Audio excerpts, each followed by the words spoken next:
guys, we're going to take the file that we shot earlier in the video and we're going to edit in the LT software and show you how easy it is to complete a file. First thing we're going to do is we're going to close the corners that are open. We're going to start with clicking on the quick action button on the bottom right, and we're going to click Sharp Fillet. And what we're going to do is click the scribe wall first. The reason why we click the scribe wall first is it highlights the first one we select, and then we'll click the cabinet line. And then top right corner, we're going to do the same thing, click the scribe wall first, and then click the panel. The next part of the process is adding the overhangs. I first want to elaborate on this by clicking on the color section on the right side. Right now, this is customizable to what you guys use, and it's geared towards our estimate. So again, the important part about using the colors is not only is it visually easier to understand, but again, later on, we'll talk about our estimating software that's included in the LT software and creating a CNC saw page. So what I'm going to do is click on flat polish, which is the red. We're going to hit select. Our quick action list is open right now, and we're going to click on offset 1.5 inches. And then we're going to start in the bottom left corner of the cabinets. We're going to click on the cabinet line in the direction the overhang should go. And we're going to go ahead and keep going around all the cabinets, clicking on them in outside of the cabinet base. We're done. Third part of the process is filleting now our overhang lines to our walls and our countertops. I'm going to zoom in first to show you guys that there are a couple lines that aren't connected yet, but just like we did before, we're going to open up the quick action, which is obviously at this point already open. We're going to click on Sharp Fillet first. As I said before, you want to click the scribe wall first if you have the chance because it highlights it yellow. And then we're going to click outside the red countertop line. And then we're going to go around clicking outside the cabinet lines. And again, later on, I'll explain why this is the right step in order to dimension the piece properly. But as you see, I'm clicking outside of the red lines. And again, I'm going to click the scribe wall first, and then click the countertop. The next step is we're going to create the stove opening lines. The first part of this is actually rotating to the countertop edge. It's important that you rotate to square things up. So I'm going to click on the red countertop edge right below the orange line. The orange line is there because we shot earlier in the LT with the laser the styles in between the cabinet bases. So now what we're going to do is draw a line. We're going to make a 1-point line.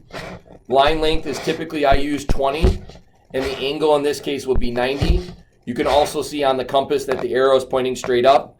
That's dependent on what it is on the screen. So we're going to hit OK. If we click on the middle of the orange line, it should automatically center itself. And if you want your stove opening to be 30 inches, we're going to go ahead and click on offset. We're going to type the number 15 in. We're going to again click on that 20-inch line that we started with, and we're going to click to the right. Again, click on it again and click to the left.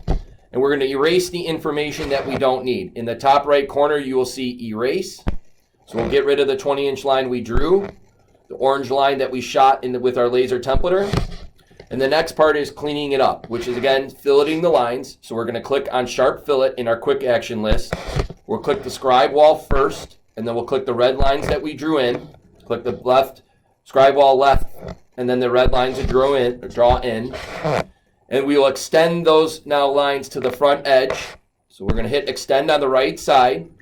Click the front edge countertop first. Click the red lines to extend. We'll do the left one next. So click the countertop edge first. Click the red line to extend. And the next part of this is actually erasing the middle part. And we have a feature that's built into the software, which is a trim function, which is erase segment underneath segment. We're going to click the two endpoints in between the stove opening. And then again, click the two endpoints in between the stove opening for the countertop edge. All right, next step is we're going to add the backsplashes. So again, we're going to click on Draw at the very bottom of the screen. You'll see that it just says Backsplash. The height is what you want the backsplash to be, and the offset is how far off the back wall it will be. In this case, we're going to use 4 inches, which is your typical 4-inch backsplash. Offset is what I typically use is 10. For dimensioning purposes, next, we will show you why that's important. We're going to hit OK. It again says you want to click two endpoints. So I'm going to click the left side first. We're going to click the very end at the bottom in the top left corner, and then we click outside the wall, which will give us our 4-inch backsplash. The space in between the wall and the start of the backsplash is 10 inches, and the height, obviously, like I said, is 4. So we'll click the top left corner towards the stove opening to the top, and then we'll do the left or right piece, and then to the top. It's important, again, to note that colors stay the same. So in this case, what we're going to do is go back to color on the right side. We're going to revise what's going to be needed polished and what's going to be the wall. So in this case, I'm going to hit walls. We're going to hit revise. We're going to click on the bottom of the backsplashes because they meet the wall. And then we're going to click the ends that would not need polished. Next part of the process is dimensioning the pieces. What we're going to do is click on draw at the bottom. It says dimensions. And again, you need to click your 2 endpoints to actually get the full dimension of the piece. So we'll start by clicking the bottom left corner, the top left corner, and then we click outside of the walls.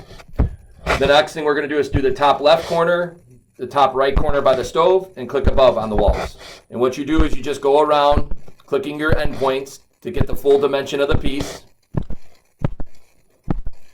I want to elaborate that the idea is you want to fillet your pieces first. And we'll talk about later why you don't put your radiuses on here. But again, the idea is that this is the blank, this is the finished piece for dimensioning. All right, next we're going to do is put the radiuses on the countertop edge. As I said earlier, it's important that you fillet the pieces first and then dimension it. What happens a lot of times are guys that put the radiuses on the drawing don't get the complete full dimension of the piece. So what I'll do is I'll zoom in to show you how to place the radiuses in there, but it's very similar to what we did with sharp fillet. In our quick action list, we have customizable changes with radiuses and offsets and text that you can actually change for yourself. I'm going to use a 1-inch radius, which is right below sharp fillet. And again, just like we did before, you touch outside the red countertop line and above on the next one, and you'll see a 1-inch radius there. So I'll go around putting 1-inch radiuses on the inside of the countertop. After that, what we will do is we will display the radiuses.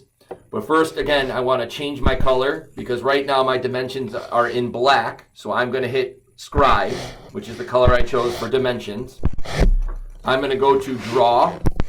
It says radius.